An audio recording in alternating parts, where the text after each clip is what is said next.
नेताओं ने सफल बनाने के लिए तेरी चोटी का पसीना एक कर और सफलता का रूप देने जा रहा है। यहाँ के विद्वान आप देखते हैं, महर्षि में ही कॉन्वेंट स्कूल और वहाँ के व्यवस्थापक हरे कृष्ण उनके इस पुत्र हर्ष देखा कि कितनी तत्परता से साधुओं की सेवा में लगे रहे।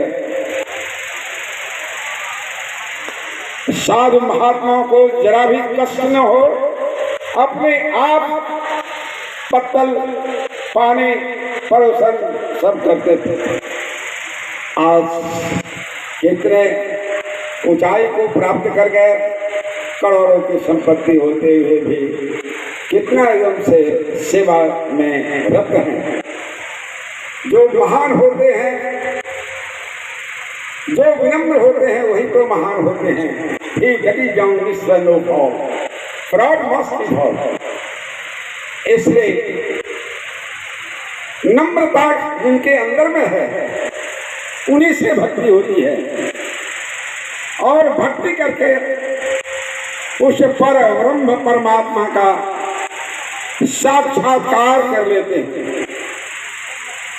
तो अभी अभी मर्यादा पुरुषोत्तम भगवान श्री राम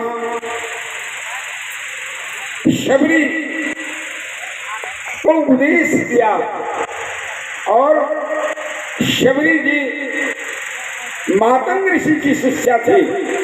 गुरु के प्रति कितनी आस्था विश्वास, जब तक गुरु के प्रति आस्था और विश्वास नहीं होगा तो केवल वेद से काम चलने को नहीं है। वेद की विशेषता है गुरु के चरणों में आस्था और विश्वास, ध्यान और सत्संग, त्रिकाल संध्योपासना मजबूती के साथ करेंगे तो आपका इहलोक और परलोक मंगलकर होगा।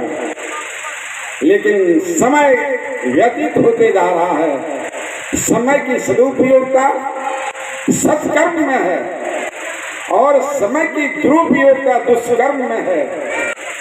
पूज्यपाद संत साहिब साहब जी महाराज ने कहा, सोच लो समय के रहते, बना लो शाही जीवन को।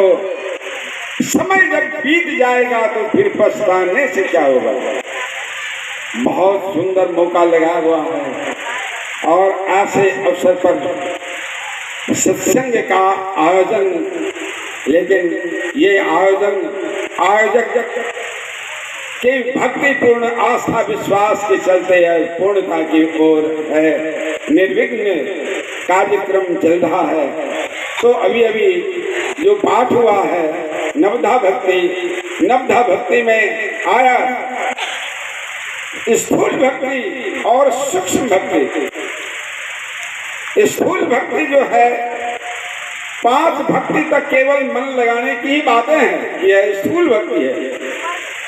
प्रथम भगति संतनकन संगा, दूसरी रतिमम कथा प्रसंगा, गुरुपत्र सेवा, तीसरी भक्ति मान, चौथी भगत मम गुण करे कपट ज्ञान, मंत्र जाप मम दृढ़ सासा, पंचम जो भजन से वेद प्रकाशा। ये 5 भक्ति तक केवल मन लगाने की ही बातें हैं। और भक्ति करेगा कौन? ध्यान देने की बातें हैं। भक्ति करेगा मन। सुन रहे थे पूर्ववक्ता से, भक्ति द्वारा सांकराराई जैसे भाव मन ऐरावत हो रहा, कैसे हो समा, कैसे समाएगा?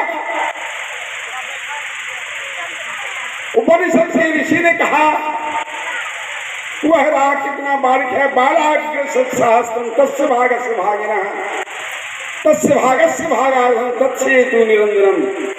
केस के नोक को 100,000 भाग करें, फिर एक भाग लेकर के फिर वो धक्का जो है वो है तत्सेतु निरंजनम। कितना बारीक है। तो दृष्टि योग और सत्य योग अर्थात बिंदु ध्यान और नाद ध्यान संत मत का प्रतिपाद्य विषय है। बिंदु और नाद, जिस सत्संग में बिंदु और नाद की चर्चा नहीं है वह संत मत का सत्संग नहीं है। आराध्य देव ने कहा तो दृष्टि योग कर करके एक बिंदुता की प्राप्ति करके और एक बिंदुता में वह नाद की शब्द की प्राप्ति होती है। वह शब्द कहाँ से आ रहा है तो धुरघर से, परमात्मा धाम से। अब अंतिम समय में पूज्यपाद का सुभागमन मंच पर हो रहा है। बोलिए श्री सद्गुरु महाराज की, श्री सद्गुरु महाराज की जय। सारे तीर्थ धाम आपके चरणों